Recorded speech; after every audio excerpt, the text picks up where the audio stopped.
What's up, y'all? What's up, y'all? It's your boy Versatile Riz back with another video. Man, let me tell you this. Let's say this. I never had, I never got the feeling like this in a long time when it comes to the gaming industry, when it comes to showing games off, showing release. I think this is the best gaming event ever. What I mean by ever means they showed all games and a lot of games that show gameplay. I'm gonna tell you this. I'm a Call of Duty fan. Like everybody knows this. Like this is my channel. Everybody know this, right? Every time Treyarch come on a new game, they add something new that's never been seen before in gaming. Whether it's shooters, whether it's game mechanics, walking, movement. The movement we see now, movie gonna see with this new game, with this Black Ops 6 coming out. We never seen that in a first-person shooter. Now, some people say Max Payne, Matrix, and stuff like that, but this is a first-person shooter. You really didn't see it like that, and the way they did it with real-life movements. Now, I love Xbox. I love Xbox. I always love Xbox, like Gears, Halo. It shows so many games today that it's hard to remember what games what games come out. Perfect Dark Zero. I played the original Perfect Dark. I played the Perfect Dark that came out on 360. Came out 360, regular Xbox. I played all the Perfect Darks, like literally all of them. I'm excited for all the shooters that came out. Also, there's other games that show Fable, State of Decay, uh, stuff with Sea of Thieves. Like, they add so much. This is the best. And I tell you, this is the best one. I think it was 2018 or 2019. The Sony event was good. And it showed Spider Man, Miles Morales. It was showing Ratchet and Clank. I thought that was number two. I thought it was number one at the time, but number two, that's number two. Number one is Xbox. This is the one right here. I felt when I watched this whole show, I felt like Xbox brought back gaming just doing that. That's how E3s would have been for the past couple of years. That's how E3s would have been. Xbox brought gaming back just doing this. Now, guess what? Next year or upcoming years, or upcoming months, whatever, Sony gonna have to bring it. They can't do nothing with this. Let's say what I'm secondly excited for, right? Gears eating. Now I'm a big Gears of War fan. I play all the Gears. I master all the Gears, level all the way up to the Gears, right? Gears eating. This is gonna be the story about the years and a time before eating. You actually look at it.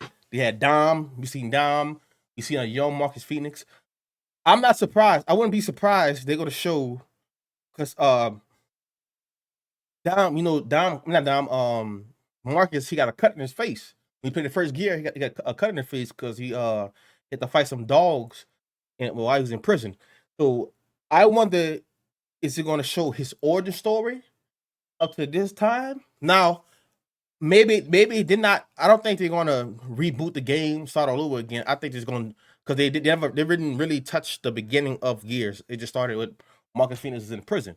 He got arrested, but they're gonna show all the events before that. Now, if you got the books, the Gears of War books, or you like a lore, a lore junkie, a person who like studied lores about Gears of War. I studied the lore of Gears of War. Is going to talk about things that happened before, right? So yeah, some of the games like with the I forgot what they call it, the Gears turn-based games that came out. That was before a lot of the Gears of War games, right? And I watched that lore, and they already had the you know stuff that's going on and stuff like that in the universe already. The E Day is a very important history in Gears of War. I never been so excited for a game like COD Black Ops 6 and Gears. I know Gears might not come out next year. It probably ain't gonna come out next year because it would have said like 2025, but maybe 2026 when it come out. But that Gears just showing that cutscene, everybody was looking forward to for it.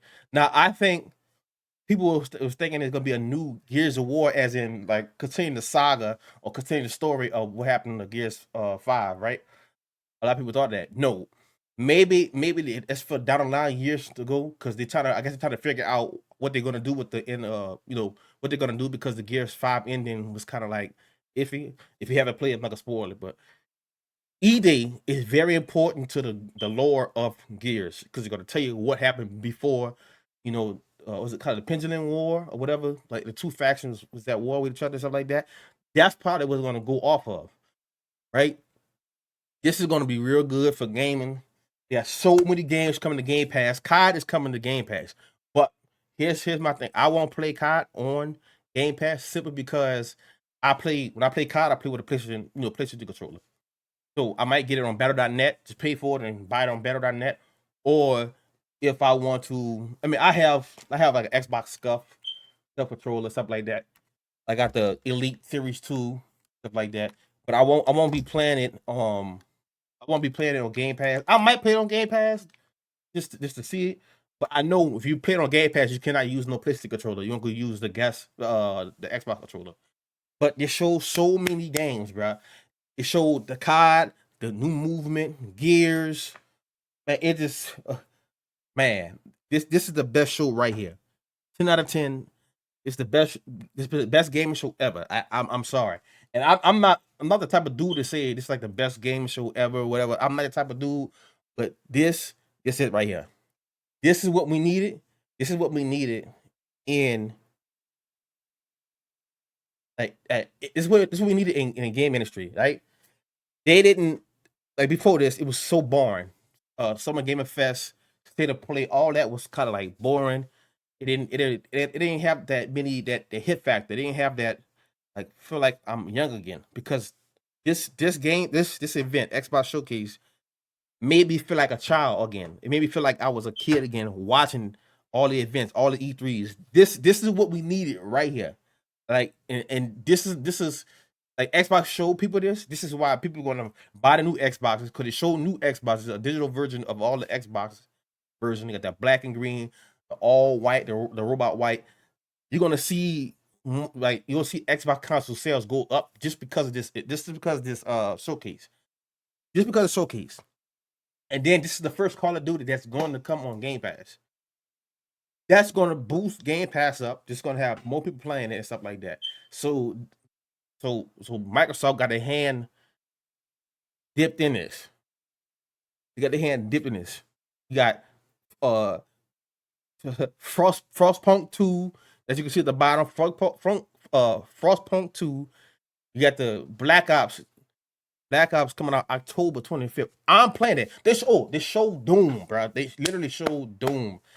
And the new mechanics of Doom, when they show the shield with the saw on the shield, the shotgun, bro. And then I'm a Doom lord too. I know the lore about Doom too. A lot of people don't understand what was shown today. Like it's like this console war stuff. It's over with. It's about gaming. Period. This is what we needed for gaming. Period. And this is why I would love to go work 50, 60 hours a week just so I can spend some of my money on video games. I mean, a lot of this stuff is coming on Game Pass, but this is what makes me excited. This is what keeps me feeling young. I'm only 31, but this is what makes me feel like I'm a child again because what this state of play, not state of play, sorry, Game Pass did. This is what we need. This is what we need. This is what we need. Now that Xbox showed this means the gaming industry got to step up too. People was talking about how bad Xbox was. I felt it was getting worse too, it was getting bad too. But now it put this put the pressure on all these different companies, Nintendo, PlayStation, Nintendo's PlayStation. It put pressure on them. Now this is what we needed. Now you're gonna start seeing more games being developed with better ideas, more time to develop, more time to be widespread and new ideas, new mechanics. This is what we need. Unreal Engine. They put a new Unreal Engine in some of these games. This is what we need. This is it. I love this. Shout out to Xbox. Shout out to the gaming period. I love this. And shout out to Paris, because Paris did say a couple of days ago this is going to be a 9 out of 5. I get it more than 9 out of 5. This is a 10. This is a 10. Now, here's what I have a problem with a little bit. There's too many games coming out in 2025. Now, are these games going to be all these games going to be if it come out to 2025, there's too many games, right? All these games going to be developed well. You don't want to keep dishing out games and people still haven't played the games. Say if a game come out in January, you don't want to release a game in February or March. You want to like spread it out a little bit. Do we have too many games coming out in one time? You don't want to do that because maybe do like 3 or 4 releases a year, but spread it out. Like every quarter, release a triple A game or a top tier game. Don't release too many games at one time because what we're gonna have in 2026 or 2027. You don't want to do that. So maybe some of these games might get pushed back and develop. I wouldn't be surprised because you don't really want to mess up your sales. I mean, I wouldn't say sales because it is on Game Pass. So is it going to mess up Game Pass? Game Pass, it don't go off of sales, right? See, it goes off of it goes off of subscription, but it don't go off sales. Like how many people bought the game, but it'll be too many games being released in 2025. So I wonder how they're gonna spread those games out so people will enjoy them. Let people beat the old games in the beginning of the year, or well, let's see, one game come out January, one game came out February, or game come out July. Something like spread like that. Give people time to beat those games and then release those games. You know what I'm saying? I don't want them to release too many games at one time. Now, Call of Duty. This might be the best COD ever made. People say Black Ops 2. People say Black Ops 3. This might be the best COD ever because it's boots on the ground. You have new movement. Now, if y'all know, I like movement. I'm a movement guy on first-person shooters. There's a pro player named Shotty, and he's seen this. And when he's seen this, he said this movement on a new Black Ops Cold War. Black Ops 6 is going to be revolutionized. It's going to be great. Looks fire. And he's a pro player, right? He got great movement on Halo and he got great movement on COD. And he was a pro player for both games, right? When he get that game, he's gonna use the mechanics differently from everybody. You're not gonna see too many people use this the way he used it. This Gears of War, again, this Gears of War is gonna, for what I know about the story, this might be the best storytelling Gears of War out of all of them. Simply because how E-Day happened and what the wars were like before. And this is gonna boost so many levels of Xbox games, so many fans, so many people who've been waiting for this moment for Xbox for years. Since the Xbox 360 era, they would get that same feeling back for the 360 era. I got the same feeling back just watching it. This is gonna be great. I'm gonna stream every single game that comes out on Xbox Game Pass, and I'm streaming COD. Now, this is what I'm gonna do. This is what I like the traditional way they did with COD, and this is what missing the Prestige.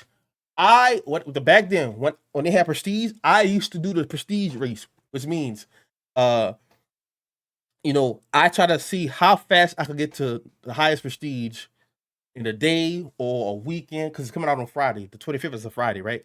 So Friday, Saturday, Sunday, I play COD all day to see how fast I can prestige up.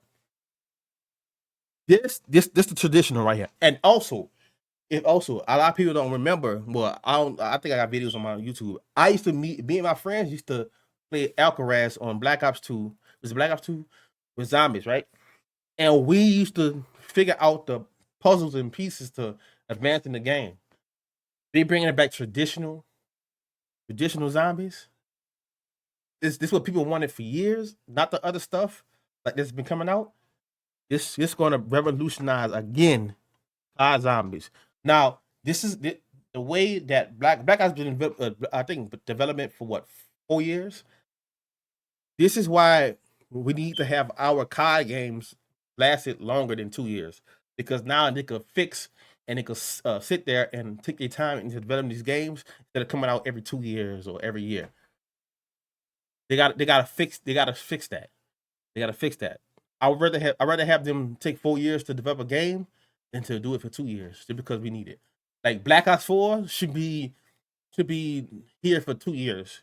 Like, here for like 2 years, then make another COD. I don't want to keep seeing like new cars every year. Like Modern Warfare 2, Modern Warfare 3.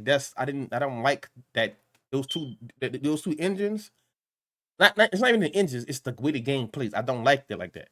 Give it time to develop, come with some new ideas. That's it. Again, this is the best video game event ever since I've been watching. All these games coming out, I'm streaming every single game that come out. I'm doing research about them. I'm gonna play them, making videos, YouTube videos and stuff about it. This is what we need in the game industry. I promise you. Like, comment, subscribe. Help your boy out, man.